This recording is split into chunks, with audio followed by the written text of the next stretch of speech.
Salut Gunners, j'espère que vous allez bien. Préparez-vous les oreilles. Let it all work out.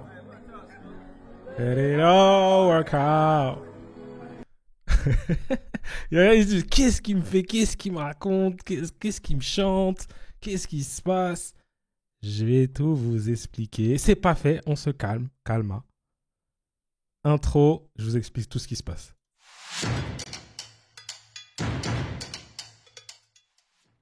Bon, comme d'habitude, le j'aime, le commentaire, on s'abonne. 7742 abonnés à l'heure où j'enregistre. On a dit 10 000 avant l'année 2026. Et je vous offre mon faux maillot du Maroc. Bon, qu'est-ce qui s'est passé aujourd'hui? Journée de zinzin. Déjà, première chose, on a appris que Zubimendi était malade et qu'il était tout juste, j'allais dire réparé, tout juste fit pour le match contre United. Et c'est peut-être la raison pour laquelle il a été un peu, même très en dessous. Donc voilà, comme quoi on crie, moi le premier, alors qu'on n'a pas toutes les infos. Donc voilà, c'était ça fait partie aussi de mon taf, entre guillemets, même si c'est pas mon travail YouTube, mais d'avoir cette honnêteté-là, de revenir et dire je me suis trompé, tu vois. Et sur lui, j'ai crié sur Zubimendi en disant qu'il était pas bon, mais c'est vrai qu'il était pas bon, sans savoir que Miskin, il était malade. Donc voilà, ça c'est la première chose à dire. Deuxième chose qu'on apprend, donc hier, d'abord, Trossard, revalorisation salariale, personne ne comprend le move, toute la terre. On se pose des questions, on dit mais ils sont débiles ou quoi? Qu'est-ce qu'ils nous font? Et là, on apprend en fait qu'il nous manquait un bout de l'histoire. Il nous manquait un bout de l'histoire parce qu'en fait, Kai Havertz est blessé. Donc voilà, ça pour ceux qui ne sont pas sur Twitter, là vous êtes en mode what the fuck? Parce qu'il y a des gens qui je sais qui ne suivent les infos que à travers la chaîne, à travers moi, et qui m'envoient des fois des messages en mode Randy, sors une vidéo, qu'est-ce qui se passe? Donc c'est pour ça. Je fais dans l'ordre. Kai Havertz souffre d'une blessure au genou et devrait passer quelques temps en dehors des terrains.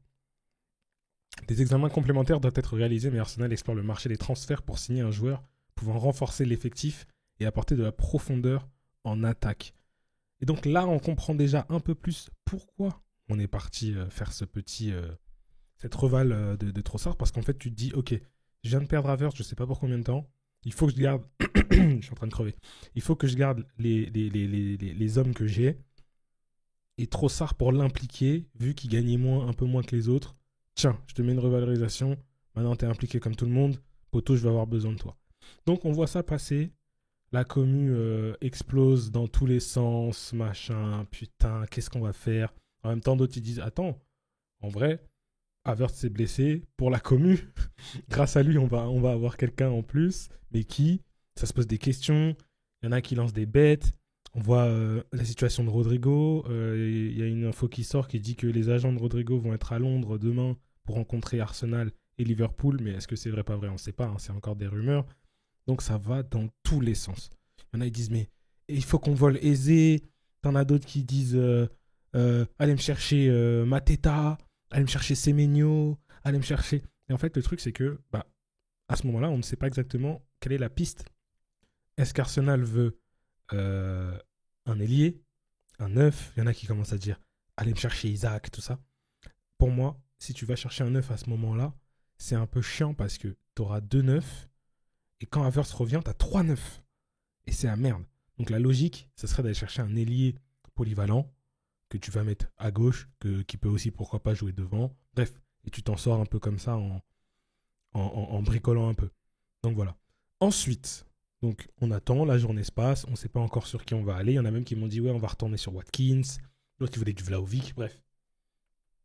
Et là, il y a une news qui sort de David Ornstein. Donc quand Ornstein parle, en général, c'est pas pour rien. Ok. Et il dit ceci. Arsenal adore Eberechi Eze. Et si le prix avait été aux alentours de 40 millions de livres sterling, peut-être même un peu plus, ça aurait été différent. Si ce move à Tottenham atteint les 60 millions de livres sterling, c'est un prix qu'Arsenal trouvait excessif. Et donc, nous, on a vu ça. Donc, tout le monde a un peu crié. Bah attends, ils veulent un joueur de qualité, mais ils veulent pas mettre les sous. Moi, je fais un tweet. Je dis, bon, bah voilà, ceux qui espèrent encore voir Eze, vous pouvez l'oublier. 3 petits points. Je suis en mode, bon, bah là, avec l'info que vient de nous donner Ornstein, bah, on le verra pas, quoi. On le verra pas, ça sert à rien d'espérer, ça sert à rien d'être comme des oufs. Arsenal veut pas payer. Qu'est-ce que tu veux qu'on fasse? On sait qu'Arsenal a les sous, mais ils veulent pas payer pour Eze. Donc Eze va faire quoi? Il va aller à Tottenham. Donc moi, je tweete ça. Et là, Vlatipa, c'est un mot qui n'existe pas dans la langue française. News de David Ornstein, là, à 20h33. Arsenal, on recrute, c'est pas vrai. Make move, donc en train de se rapprocher de Crystal Palace pour aller choper le bon vieux Eberechi Eze. Initialement, ils n'étaient pas dessus, ils allaient le laisser partir à Tottenham.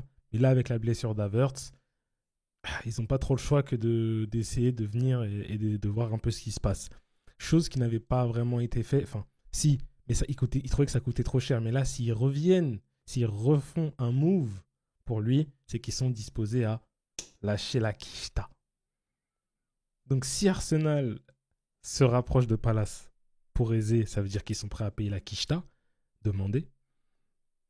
Et on va se retrouver dans une situation où Eze aura un choix à faire. Parce que Tottenham, a priori, eux, étaient prêts à poser la quicheta. Arsenal, non. Mais si tu as les deux clubs qui veulent de lui, ce sera à lui de prendre sa décision. Et c'est un petit d'Arsenal, on le sait. Il a grandi chez nous.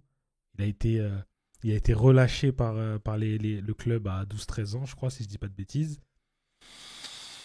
Normalement, sauf clim extraordinaire. Sauf une clim extraordinaire. Bon.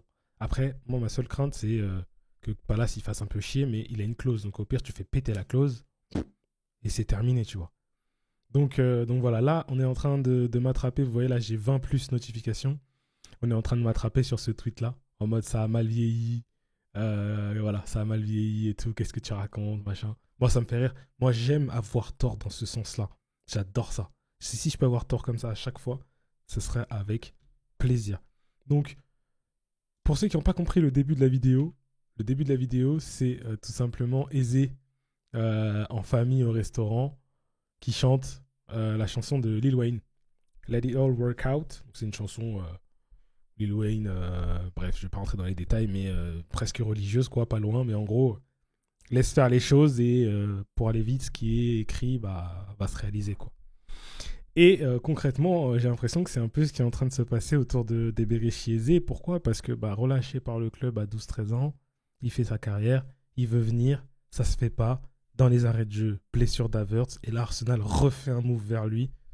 Il faut juste attendre et laisser les choses se faire. Ce qui est écrit est écrit, en gros. Donc voilà, on va voir si ça va se faire ou pas. C'est pas encore fait, il n'y a pas eu d'here we go. Mais juste le fait d'avoir Arsenal qui fait ce move-là, c'est déjà hyper intéressant. Après, il va falloir discuter parce que là, tout le monde s'excite, parce qu'on connaît tous la qualité d'Eze. On voit bien qu'avec Rodrigo, c'est compliqué. Est-ce qu'il va partir, pas partir? On ne sait pas. Hier, le Real Madrid a joué. Il n'a pas joué une minute. A priori, il allait à la City, sauf que City aurait dit que Savio ne bougeait pas. Donc, est-ce qu'il va aller à Liverpool aussi? On ne sait pas. On ne sait pas trop. On connaît la qualité du joueur. Maintenant, on sait que c'est un joueur qui évolue vraiment, vraiment mieux dans le cœur du jeu, mais qui peut jouer en tant qu'ailier. Est-ce qu'on en tirera le meilleur en le mettant à gauche? Je ne sais pas. Et en tout cas, il faudra mettre en place des choses, des actions, pour qu'il puisse avoir cette liberté, soit d'être sur le côté et de coller la ligne et de pouvoir faire de la magie comme il sait le faire, et parfois de temps en temps aussi, au cours d'un match, repiquer à l'intérieur et faire sa magie aussi à l'intérieur. Donc tu vois, tout ça, ça va être un travail après à faire avec Mikel Arteta et avec tout ça. Moi, je ne leur apprends pas leur métier, bien sûr. Mais c'est clair qu'il faudra se poser la question aussi. Mais déjà, le fait de potentiellement prendre un joueur comme ça, de cette qualité-là, qui veut venir chez nous, c'est cool. C'est très très cool. Donc on attend de voir.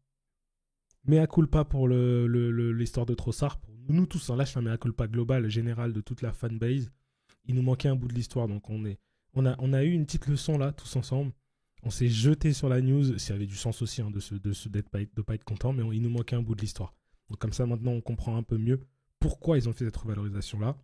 Et derrière, ils vont nous chercher un joueur potentiellement de qualité. On espère que ce sera Eberechi Eze.